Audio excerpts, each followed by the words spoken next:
जय श्री कृष्णा, राधे राधे। हमारे चैनल ओम ज्ञान सागर में आप सभी का बहुत बहुत स्वागत है। आज हम आप सभी के लिए लेकर आए कार्तिक मास का महत्व का पहला और दूसरा अध्याय। ये अध्याय सुनने से हर मनोकामना पूरी होती है और अंत में मोक्ष की प्राप्ति होती है। भगवान विष्णु व माता लक्ष्मी की असीम कृपा होती है।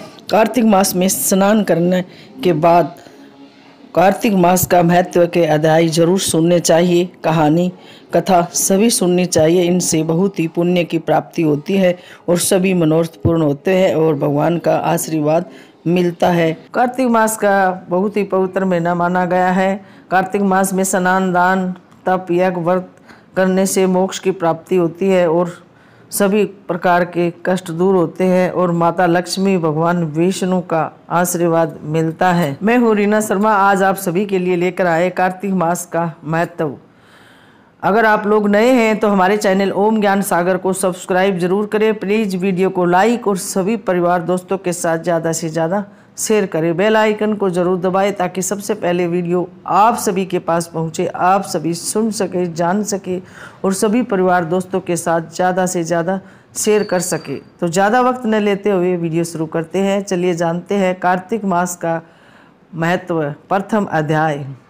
सब प्रकार के विघ्नों का नाश करने वाले गणेश जी, सारी सृष्टि का पालन करने वाले भगवान विष्णु, ज्ञान की दाता सरस्वती जी, सब पुराणों के कर्ता श्री व्यास जी तथा सभी ज्ञानी जनों के चरण कमलों में नमस्कार करके भगवान श्री श्रद्धा और भक्ति रस में डूबे हुए कार्तिक मास की कथा कहती हूँ। सभी पापों से मुक्त दिलाकर इस लोक में सर्व सुख, धन, वैभव, रिद्धि सिद्धि, मोक्ष प्राप्ति के लिए ये पावन कथा है। इससे मोक्ष की प्राप्ति होती है कथा सुनने से। कार्तिक मास का प्रथम अध्याय। एक समय धर्म के गूढ़ रहस्य जानने के लिए शास्त्रों में वर्णित कथाओं और गहन चर्चा करने के हेतु 88,000 ऋषि मुनियों ने नेमी सारक तीर्थ में इकट्ठे हुए और उसके मध्य महर्षि वेद व्यास के सुयोग शिष्य सूत जी महाराज से सुबोधित हो रहे थे। जैसे आकाश में तारों के मध्यम चंद्रमा धर्म के सभी गुण रहस्यों, 4 वेदों, 6 शास्त्रों और 18 पुराणों के ज्ञाता श्री सूत जी से सोनाकादि 88,000 ऋषि मुनियों ने कहा, हे मुनीश्वर श्री सूत जी, आप कृपा करके हमें कोई ऐसा सरल उपाय बताइए जिससे हमारी इस महाघोर कलयुग के प्रहार से रक्षा हो सके। समस्त ऋषि मुनियों के मुख से यह बात सुनकर सूत जी बोले, तुम्हारी श्रद्धा तथा प्रभु भक्ति देखकर मेरा हृदय बहुत प्रसन्न है। इसी से आज मैं तुम्हें कार्तिक महत्व की पावन कथा सुनाता हूँ। इसके सुनने से इस कलिकाल में मनुष्य के समस्त पाप नष्ट हो जाते हैं और मनुष्य बैकुंठ में वास पाता है। सो आप सावधान होकर सुनिए।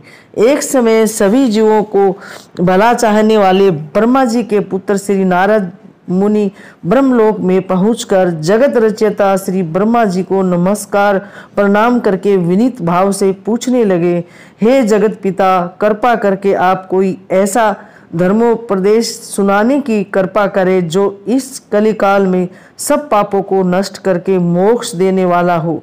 नारद जी की बात सुनकर ब्रह्मा जी बोले, हे पुत्र, तुमने संसार के कल्याण हेतु यह बात पूछी है। तुम्हारी भगवान के चरणों में सच्ची श्रद्धा और भक्ति देखकर आज मैं तुम्हें कार्तिक मास का पावन महत्व सुनाता हूँ, जिसके सुनने से, श्रवण करने से मनुष्य के समस्त पाप नष्ट हो जाते हैं और वह इस संसार में सुख भोग कर अंत में वैकुंठ धाम को प्राप्त करता है। यह कार्तिक मास भगवान को अत्यंत प्रिय है। कार्तिक मास में किया हुआ व्रत, दान, नियम, संयम, पाठ, पूजा, कथा श्रवण और भगवान के नाम का जप व कीर्तन अत्यंत फल प्रदान करते हैं। कार्तिक मास में भगवान का गुण सब प्रकार से फलदायक होता है। कार्तिक मास में भगवान के प्रति किया गया प्रत्येक धार्मिक कर्तव्य सबसे बढ़कर फल देता है। इससे बढ़कर कोई तप और यश नहीं है। तुमने संसार की भलाई के लिए यह उत्तम प्रश्न किया है। सो मैं कार्तिक मास के महत्व की पुण्यदायिनी कथा कहता हूँ। अब तुम श्रद्धा युक्त होकर सावधान होकर इस कथा को सुनो। कार्तिक स्नान करने वाले मनुष्य को प्रातःकाल ब्रह्म मुहूर्त में उठकर शौच आदि से निवृत्त होकर 12 अंगुल लंबी सुगंधित युक्त वृक्ष का दातून करनी चाहिए। परंतु याद रहे कि श्राद्ध, सूर्य अथवा चंद्र ग्रहण और एकम अमावस्या, छठ, नवमी, एकादशी और रविवार को दातून नहीं करनी चाहिए। जिस दिन दातून नहीं करनी हो उस दिन पानी से 12 कुरले करके मुंह को खूब साफ कर लेना चाहिए। जब 2 घड़ी रात्रि शेष रहे तब काले तिल, चंदन, चावल, पुष्प, कुशा लेकर तालाब, कुंड, नदी, संगम अथवा किसी भी तीर्थ स्थान पर जाए। वहां हाथ जोड़कर प्रार्थना करे, हे भगवान, आप एवं श्री लक्ष्मी जी को प्रसन्न करने के लिए मैं समस्त कार्तिक मास में स्नान करूंगा। इस प्रकार प्रतिज्ञा करके श्री गंगा जी, शिव जी, सूर्य देव और विष्णु भगवान का ध्यान करके नाभि पर्यंत जल में प्रवेश करके अच्छी तरह से स्नान करे। फिर जल से बाहर निकलकर देवता, ऋषि और पितरों का तर्पण करे। स्नान करके भेड़ बकरी की धूल से बचना चाहिए तथा छींक, थूक, कुत्ता, कौवा, ऊंट, उल्लू आदि से भी बचना चाहिए। यदि भूलवश इनमें से किसी का स्पर्श हो जाए तो पुण्य स्नान करना चाहिए। मिथ्यावादी और नीच प्रकृति वाले मनुष्यों से वार्तालाप नहीं करनी चाहिए। इसके बाद विधि विधान से भगवान का पूजन करे और अर्घ्य देवे और प्रार्थना करे, हे भगवान, आप श्री राधा जी सहित मेरे इस अर्घ्य को ग्रहण कीजिए। इस प्रकार प्रार्थना करके आह्वान, पद, अर्घ्य, आचमन, स्नान, वस्त्र, चंदन, अक्षत, पुष्प, धूप, दीप, नैवेद्य, तांबूल, पुंगी फल, दक्षिणा, नमस्कार के यह 16 चीजें मूर्ति के अर्पण करते हुए तुलसी की मंजरी से भगवान की पूजा आराधना करनी चाहिए। कार्तिक मास का प्रथम अध्याय समाप्त। कार्तिक मास का द्वितीय अध्याय।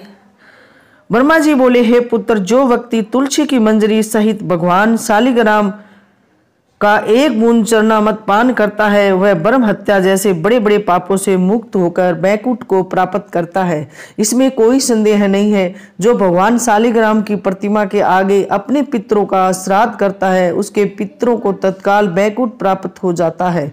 जो भगवान श्री शालिग्राम की मूर्ति दान करता है उसे समस्त पृथ्वी के दान का फल प्राप्त होता है।